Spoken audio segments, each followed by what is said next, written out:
in the section of Usher. That's where they did it. Section in Usher that had very lush. There were trees and Yeah, olive trees. Sure, they still are today, and there's a lot of olive trees. Sure. in the desert.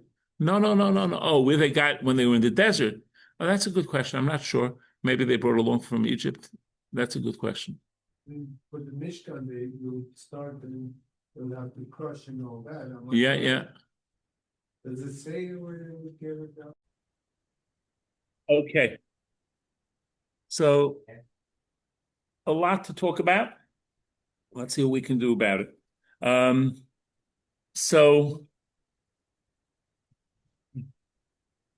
preparing for Passover is a big job, but it can be with good organization and with the right attitude, it can be even inspiring. So let's talk about the three positive commandments related to Passover. Get rid of the chametz, leavened bread, which we have to define what that is. The eating of matzah and saying the story of going out of Egypt. And that, by the way, is where the word Haggadah comes from. Lahagid means to tell. The three rabbinic mitzvahs, saying Hallel, praise, eating maror, and drinking the 4 cups of wine. So these are some of the both biblical and rabbinic mitzvahs that we have. 5 negative commandments is not having chametz in the afternoon of the 14th, and for the rest of Passover, no chametz, no mixtures of chametz. Can't see it and can't find it. It shouldn't be in our possessions. So what does chametz mean? Chametz means leavened bread. What does that mean?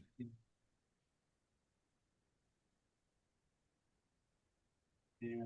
Dave? Yeah. Behind you wants to give you something. Okay. Okay. Yeah, they have no feet. Sure. Be nice. Thank you. Okay. So I'm going to describe to you how they bake hand matzahs. They don't have any hand matzah bakeries in Los Angeles, but it is fun. I remember seeing it when I was younger. This is how it works. The battery's running low. Shouldn't be because it's supposed to be plugged in. So we're going to plug it in. So low. Thank you. Okay.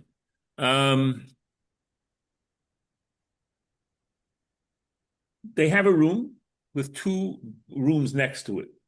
One has the flour, one has the water. And there's a fellow standing. Why is the battery low? There you go. It's plugged in. I don't know what they want from me. Okay.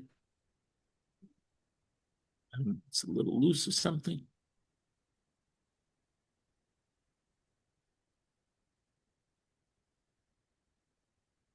Thank you very much. Hopefully that'll work.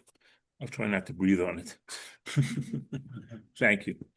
And the man stands in the middle with a bowl and he says, whatever language it is, kamach, male, flour. And the man in the flour room opens the window, pours some measure amount of flour into the bowl, closes the window, and then he says, mayim, water, Wasser, and the man in the water room opens up, and then the guy mixes the dough. And I remember counting it as a kid. It took him like 5 seconds to make the dough. 4.5 seconds, 5 seconds to make the dough. He takes the dough, he mushes it, and brings it into a room. And there's long tables with papers on it with rolling pins. And he throws out the things, and the matzahs are rolled into nice round shapes, and then they're put onto another table where there's spikes, and the spikes are rolled on it to make holes in the matzah, so the matzah, the heat bakes through and through. Then they're put onto these sticks, long sticks, and put into a very hot oven, nothing like you have at home. They're usually made with, it's a cement oven with wood in it, and they put it on, they roll it flat out, and within a moment or two, it's baked. They flip it over to get the other side, and then they have this flat thing to take it out. Now, all of this has to take place in less than 18 minutes. And they're able to do a few rounds of this, but then before the 18-minute mark, stop, everything stops, and everyone has to wash their hands. The bowls are cleaned out. the sticks are sanded down with sandpaper. The long sticks are sanded down, paper, the thing that makes the holes, because after 18 minutes of leaving the dough alone, it rises, it becomes chametz, it becomes leaven. So then after they clean everything, they change the roll of paper, they do everything different, then the process starts over again. So chametz is leaven, letting something rise, and it becomes chametz then. And that's what we're trying to work at. Now, something's unique about it. We're not allowed to derive any benefit from it, and we don't want even a tiny amount of it. What's it made from? Well, it's made from wheat, rye, spelt, barley, or oats. Those are the 5 grains. And Ashkenazic Jews, which means Jews that come from uh, um, Eastern Europe, have an additional custom of not eating legumes. Legumes would mean rice, millet, beans, lentils, corn, and that's astringency. It's not chametz, but as astringency, Ashkenazic Jews don't drink it, and that's why we don't use anything with corn syrup on it.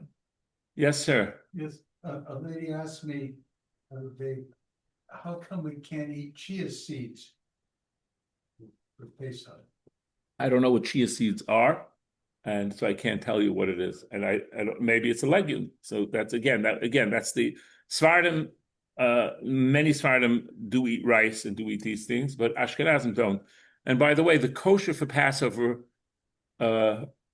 Coca-Cola, some people like very much, even if they're not Jewish, because they don't put in corn syrup, they put in sugar to replace it, to make it okay for Ashkenazi Jews to have on Pesach. So if you have, you may see kosher for Passover as a yellow cap that says OUP or something, whatever on it. I don't know exactly what it says, what the rabbinic supervision is, but it's because they took out the corn syrup and they used the sugar instead. So that's obviously the other ingredients have to be okay too, but that's what that is. So those are the things that we have to watch out for. So we have to clean our home, and which means cleaning any place where chametz might have been, which could really be anywhere. Now, a person could say, "What do you mean? I only have food in the kitchen." Well, remember the midnight snack you had in bed, or remember in the middle of the meal you went to check something out in the office and you had your sandwich with you. So we really have to clean our homes well, and also not to forget our cars and attaché cases and pocketbooks and medicine cabinets and kids' toys and vacuum cleaner bags. Because people think, oh, I vacuumed it, so it's gone. It's not. It's still in your possession. So you have to switch vacuum cleaner bags. Obviously, the ideal thing is to use the chametz up before the holiday. So you have stuff in your freezer, pie crusts, pastas. This is the week. Don't go on a protein diet this week. This is the time to get rid of give rid of all those things. And again, what's important is this is not spring cleaning. You know what I'm saying? You don't have to clean the house. It's nice to clean the house for the holiday, but the point is not to focus on the spring cleaning. Oh, I have to wash my drapes. There's no chametz on your drapes. You don't have to wash your drapes. You know, you just do the things that you need. Check the drawers, every room, and pockets. Now, pet food is a problem for those who have pets. And there's a book downstairs, Rabbi Eiglitz's book. It's on right by the door, that he says which pet foods are okay to use for different things that are not a problem with chametz. So if you have a pet, you should take the book anyway downstairs. There's a lot of chock full of great information anyway. Now, after you clean up, you got to make sure that the kids and the pets don't bring any chametz around. So that's because otherwise you're going to be chasing your tail because there's a mess again. Books that are brought to the table need to be cleaned out to make sure there's no chametz in there.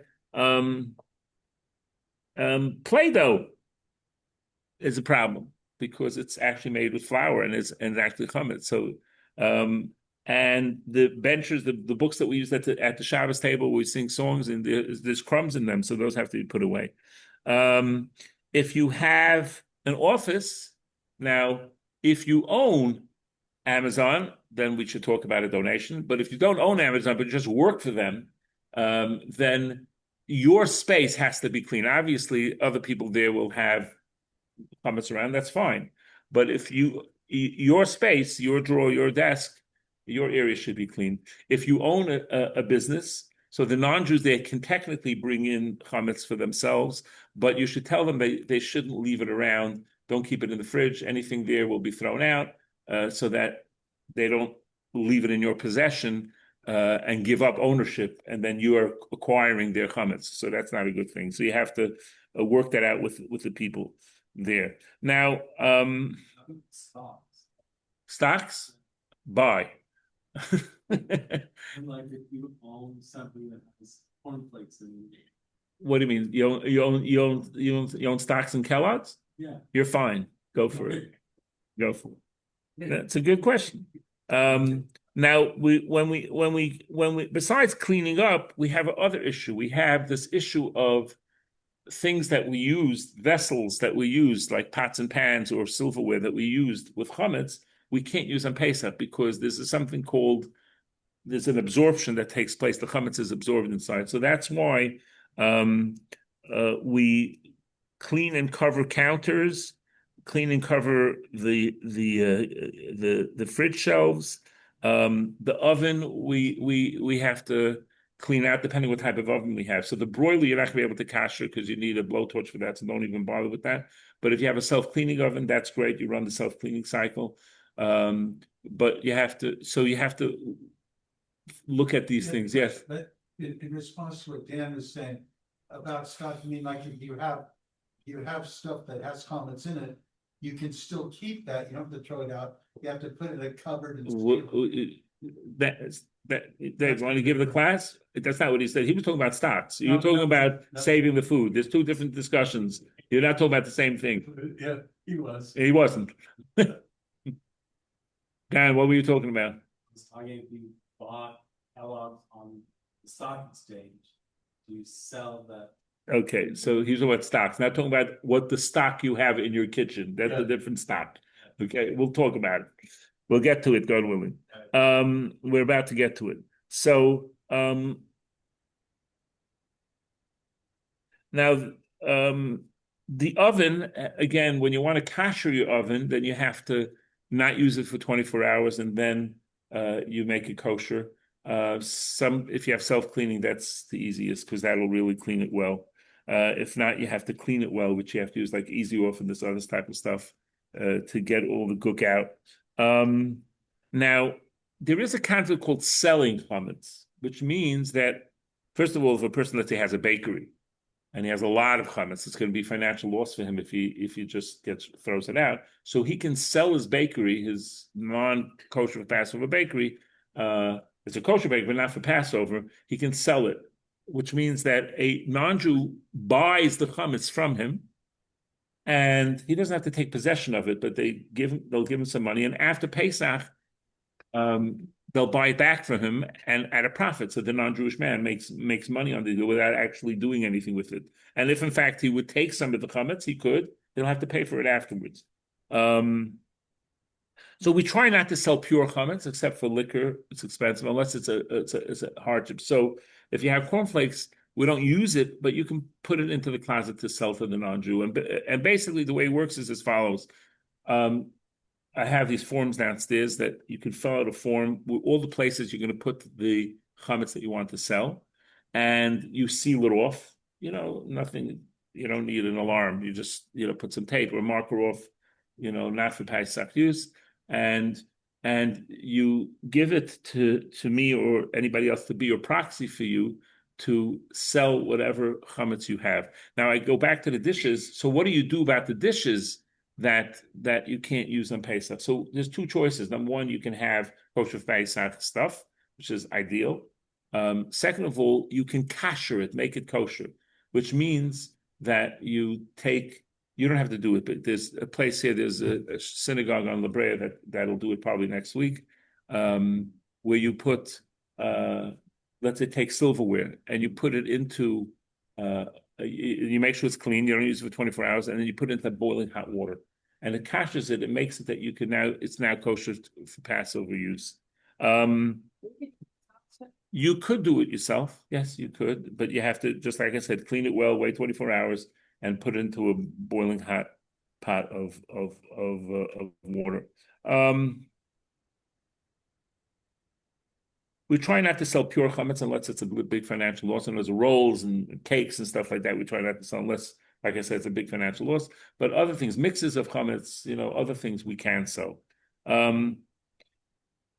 Now we search for the chametz, which means next Tuesday night, not this Tuesday night. Next Tuesday night is the search for the chametz, and the custom is that someone puts out 10 pieces of chametz. Hopefully by then the houses are clean. We put in a baggie. I recommend baggie, not silver foil, because silver doesn't burn, but I put it in a baggie and have someone put it around the house, not to hide it like underneath the dressers and stuff. You don't just put it out around the house, and then you go search with a candle, and you can take a flashlight too. And a feather is a custom to take and search for the 10 pieces of chametz.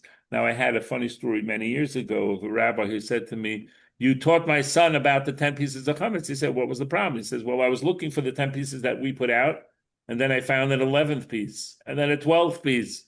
His son had put his own 10 pieces out. So instead of looking for 10, he was looking for 20. He was not happy with me. But in any event, thank God he at least put it into a baggie, so it didn't spread crumbs around the house, but he found it. Now, if a person is going out of town for Pesach, now there's a blessing. Here, take a look at page 654 in your handy art scroll. On the top of page 654.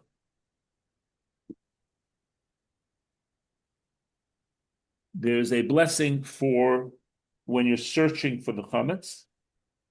And then after you finish the search, there's a prayer to say, "Any chametz 11 in my possession, which I have not seen, have not removed, and do not know about, should be annulled and become ownerless like dust of the earth." So that's done next Tuesday night.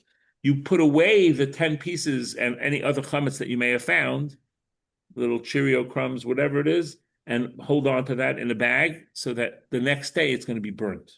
You're going to burn the chametz. And then after you burn it, you're going to say the next prayer, "Any chametz 11 that is in my possession, whether I have recognized it or not, whether I've seen it or not, whether I have removed it or not, should be annulled and become ownerless like dust of the earth."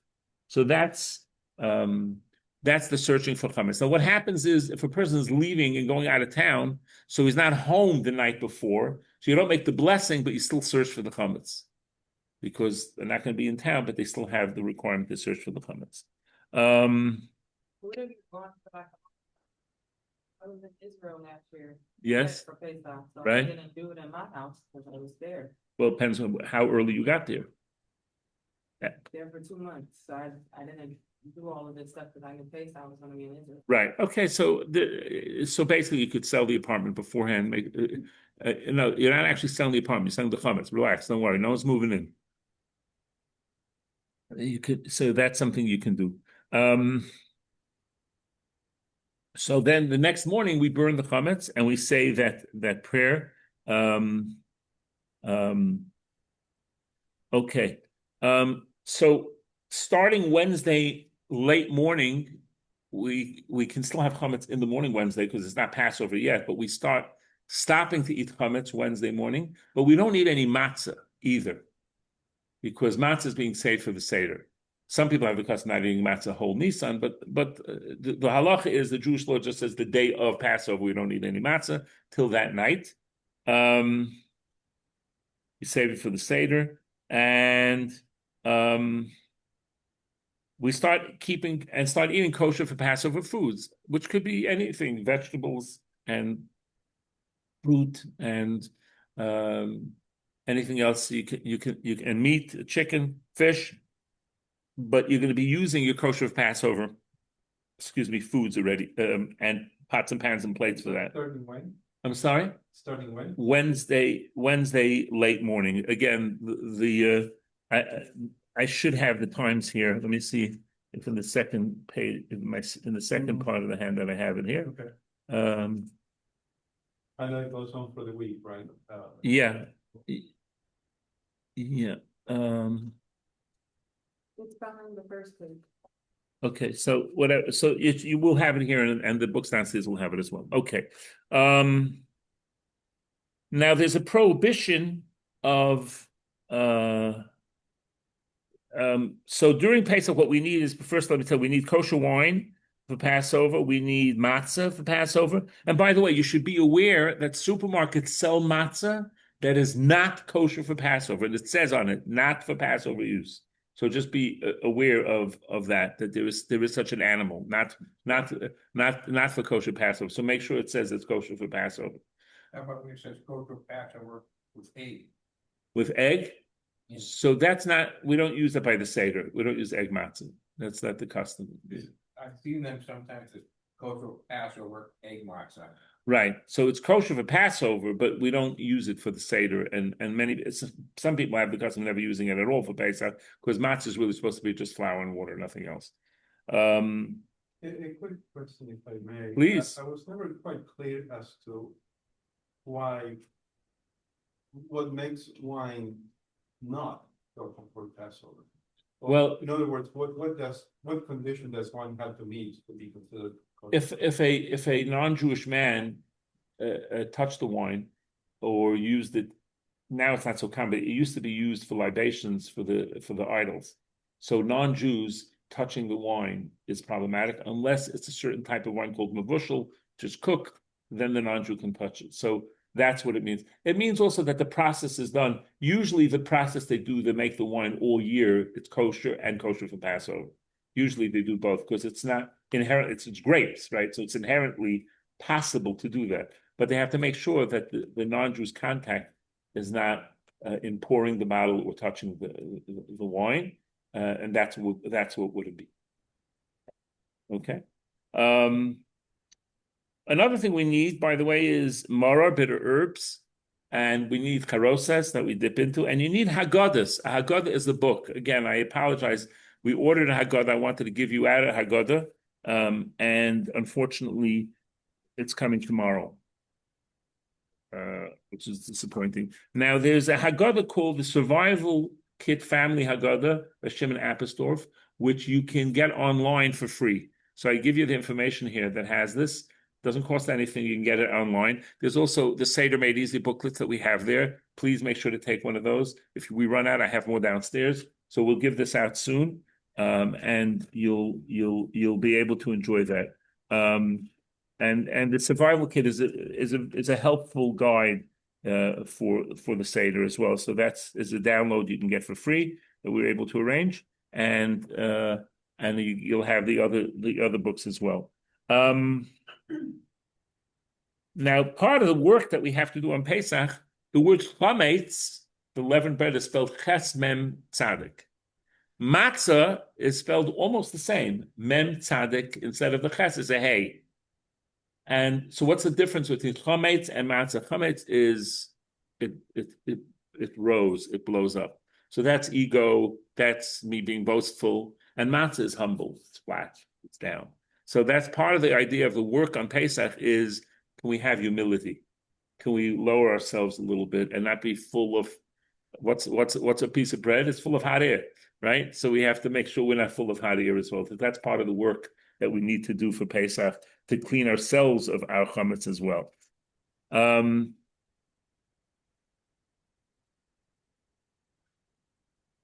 Let's take a look now at the next page, laws and customs. Some of this will be an overlap, some of it won't be. We'll go through that as well. Those of you online, if you want to ask the office for the outline, you're welcome to call, and we'll gladly email it to you. So the names of the holiday, Pesach is Passover. Why is it called Passover? Because God passed over the homes of the Jews that had done the sacrificial Paschal lamb, put the blood on the doorposts, and God passed over us and punished the Egyptians. It's also called as Chag HaMatzos. Why is it called Chag HaMatzos? Because you eat the matzah. Also, Zman Cherusenu, the time of our freedom. That's when we became free from the Egyptians. The Hebrew date is the 15th day of Nisan through the 22nd of Nisan this year. English date, not Saturday night. Does it say Saturday night? On your handout? No, this Wednesday evening. Oh, good. Okay, so you have, I have an older version. Okay. So it's April first. Yeah. Thursday night. yeah. Thank you. Let me just get the updated version. I have an old one here. I'm looking at in my notes. Okay. Which is different calendar you have. That's correct. Different calendar year.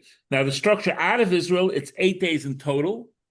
2 days of holiday in the beginning, 4 days of intermediate days, and then 2 days of holiday at the end. In Israel, it's 1 day of holiday at the beginning, and then 5 days intermediate days, and then 1 day of holiday at the end. Okay, that's different. Requirements: no chametz consumed, no chametz in the possession. Having a seder the first 2 nights, Wednesday night and Thursday night, and we eat matzah, April 1st and April 2nd, eating matzah, eating maror, the bitter herbs, drinking 4 cups of wine, telling the story of going out of Egypt. Work restrictions, the first 2 days and Shabbat. So, because this year we go Thursday night to Wednesday night to Thursday night is day 1, Thursday night to Friday night is day 2, and we go straight into Shabbat. So we have 3 days of work restrictions. Then we have 3 intermediate days left.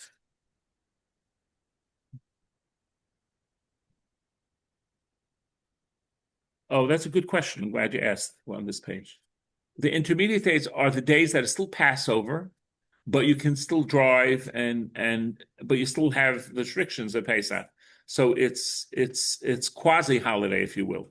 Some people take off work, some people don't, but it's so you have, and it's called the intermediate days because it's like I said, it's Chol and Moed. It's weekday and holiday at the same time. Thanks for asking.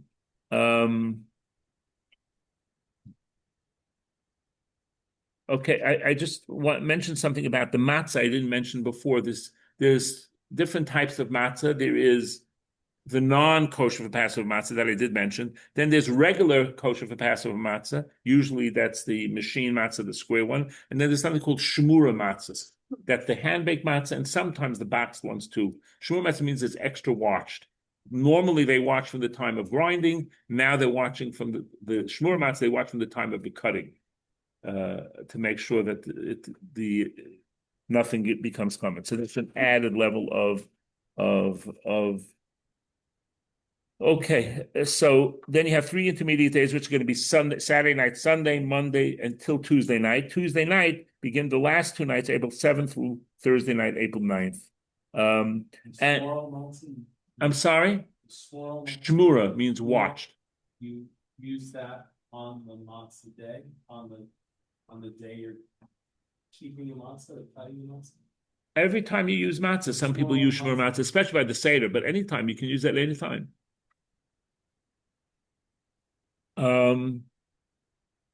So on the holiday, on Pesach, when it's not Shabbos, you still have work restrictions like Shabbos. However, you can carry outside and you can cook from a pre-existing flame.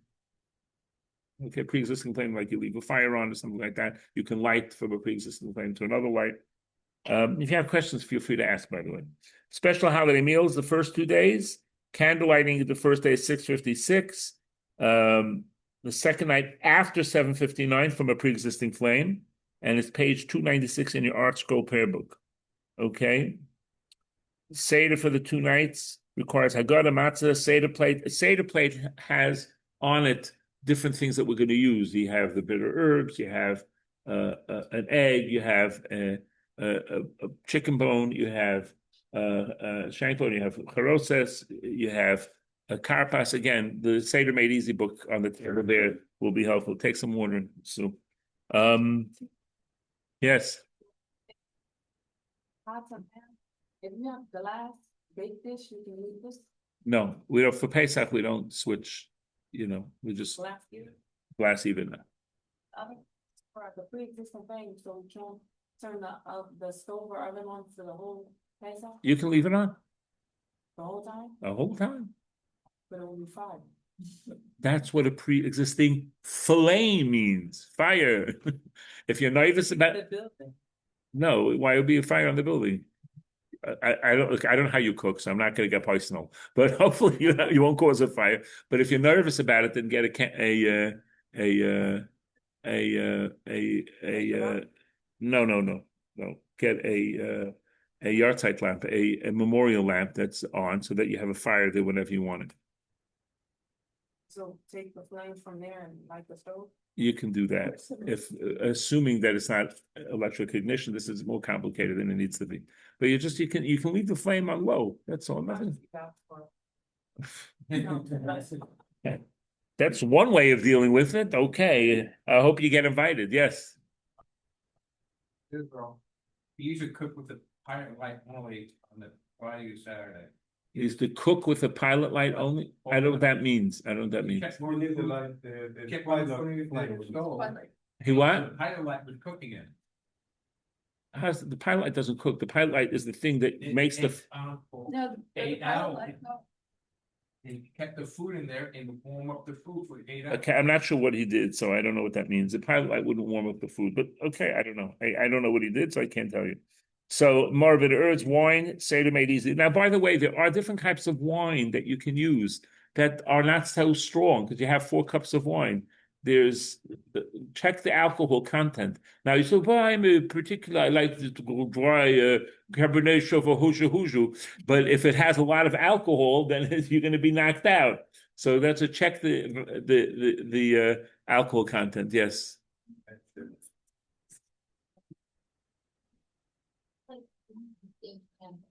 No, a pre-existing claim doesn't mean the same candle, because how's it going to last for all these hours? A pre-existing claim means that, let's say you have a pilot light or you have the stove on and you want to light the candles the second night. So you can stick a candle in, you're not lighting a match, you're sticking it in the new candle into the fire, and now it's lit, but not from a new flame, from a pre-existing flame.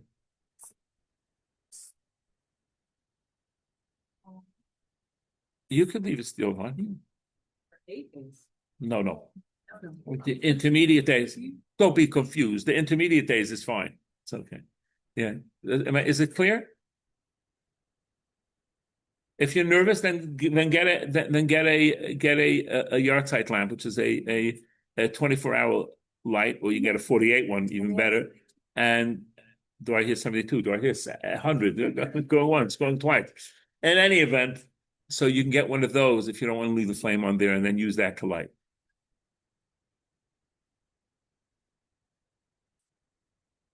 The kosher stores have it. Should have it.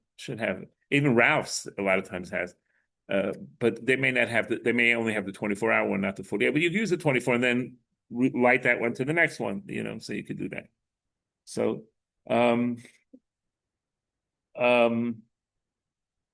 right, we're on the back page of the outline. Kiddush sanctification. Take a look, page 658 in your handy art scroll.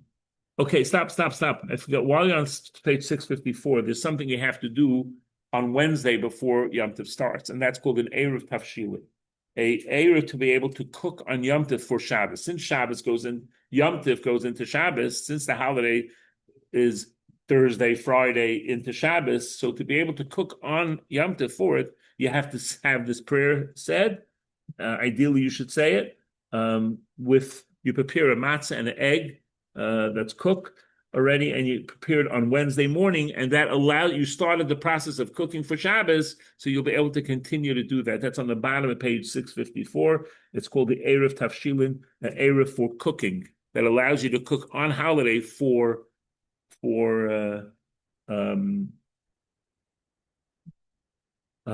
Shabbos, because normally you don't have to do this, but since this year you have the holiday days going straight into Shabbos, you want to have that. So that I forgot to mention that's important. So let's take a look at page 658 in your handy art scroll. Okay, 658 is here. So 658, you have the blessing bar Gofen, then you have on the wine, then you have.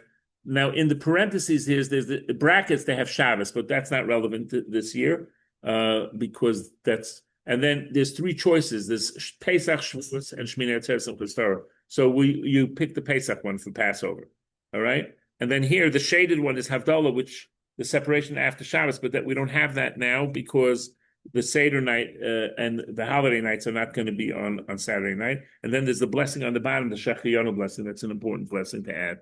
A very beautiful blessing that God has kept us alive, sustained us, and brought us to this season.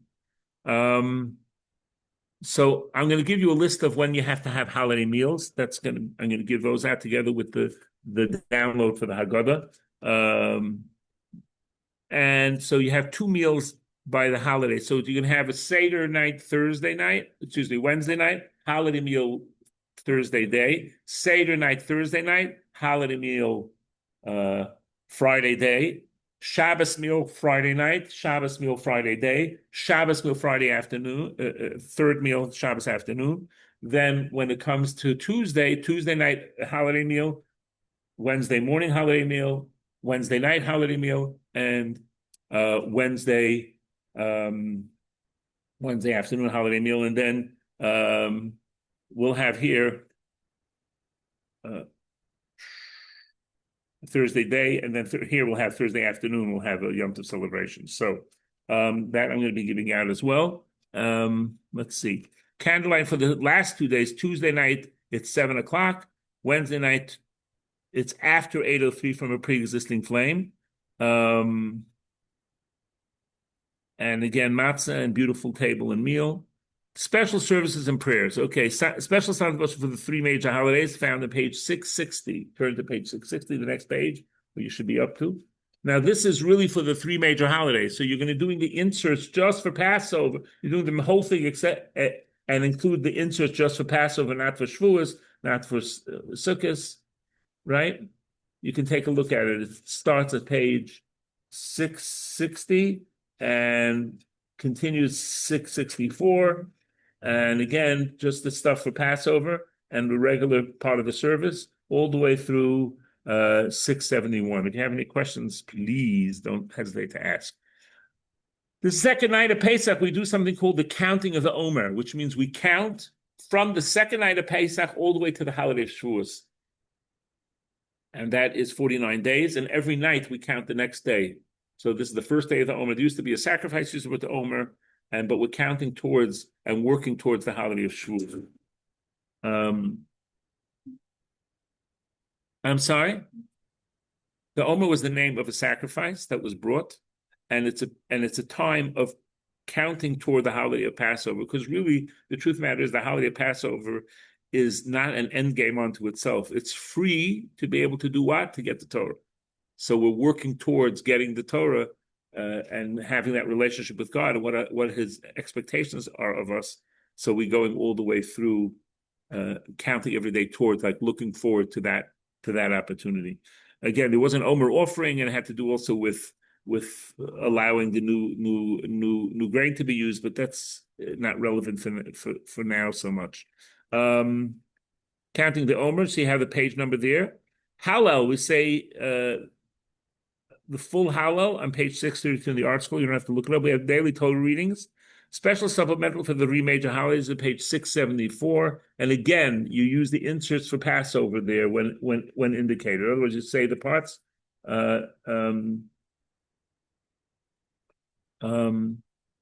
We also, the first day, we pray for Tal, which is dew, which is for physical and spiritual sustenance as part of the second service. On the Shabbos of Chalamod, we say Shir HaShirim, the Song of Songs. And the last day we say Yizkor, that's the memorial service for remembering loved ones that have passed. So that's going to be on page 810. That's the last day of Pesach.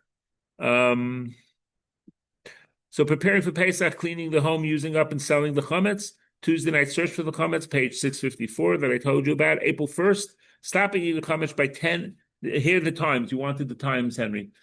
Stop eating the chametz Wednesday morning by 10:26, but no later than 10:51. Burn the chametz by 11:42, no later than 11:54. Fast of the firstborn and a siyum. If someone is fasting, if it's a firstborn, then they should fast unless they go to a siyum in shul where people finish learning something. Now, burning the chametz doesn't mean you take everything chametz that you've cleaned from the past month and make this huge bonfire, and the city's going to fine you for making a fire. It's whatever you didn't get rid of in the process, leading up to Passover. That's why, by the way, I make this class not the Sunday before Passover, but a week before, so there's time to prep and do the things that need to be done. So it doesn't have to be a bonfire. They used to be in Pico. They used to have an official burning. I do not know. That's why I just said you should check that out. But if not, people do it in their front yards or backyards, and you can find neighbors that have it. So I'm going to give out when the holiday meals are and this how to get the download for the survival guide, Family Haggadah by Shimon Apostolf. And I'm open to questions now. Anybody?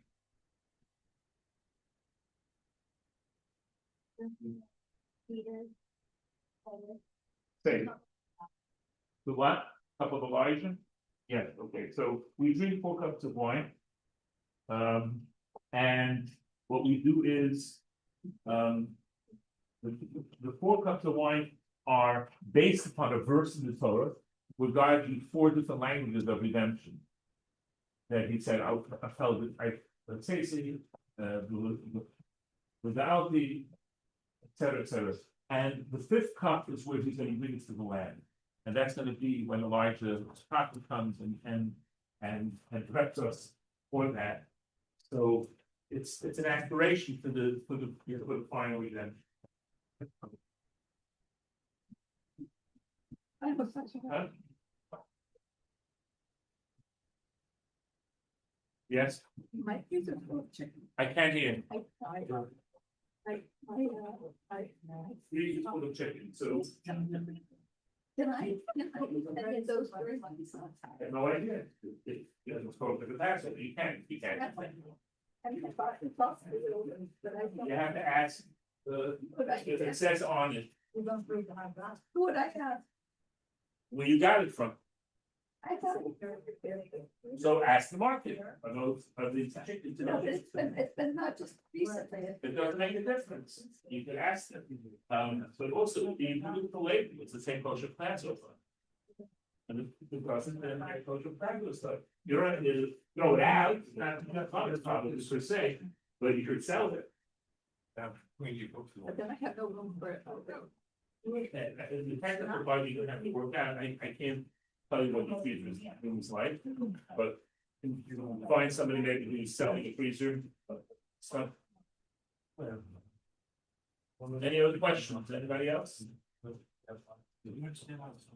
Somebody said that if I had it, but I could just print the outside, is that true? You could what? I don't know, because again, look at it and see if it's kosher for Passover. I just don't know. I don't know what company it is, what it is. My guess is it's probably okay, but I don't know. And again, you may want to look at it if it says something about it. And you can ask the market where you got it from. Any questions? Yes.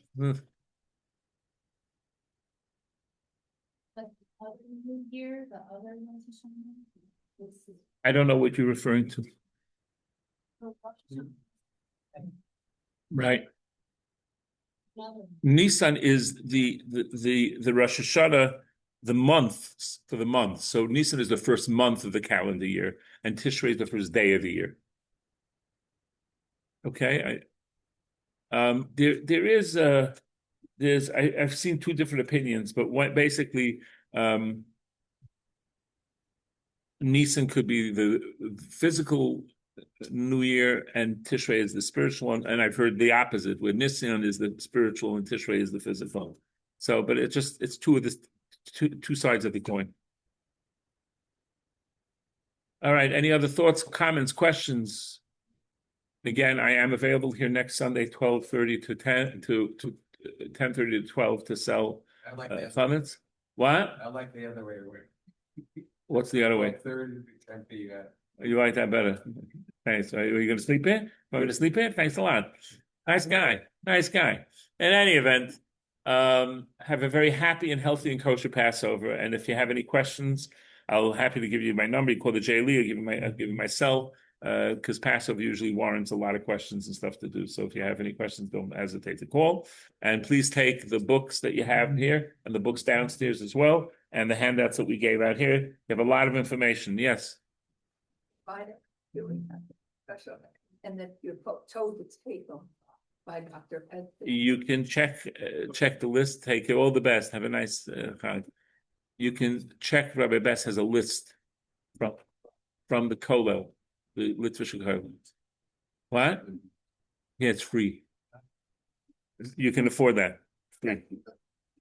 I don't know if they have it in the Kollel, but you have to call the Kollel office and see if you can get it. I don't have a phone number, I mean, no. Rabbi Beth. Rabbi Bess is the one who made the book. Oh, but it says it's told. He did it for the Kollel. No, I get, you don't get. Any, are you having another microphone? No, that's it. Okay. All All right. Thank you, Rabbi. You're welcome. Take care. Feel good. Take care. Rachel, Diane, take care. All the best. A very happy and kosher Passover, everybody. You too. Right. Yeah, no,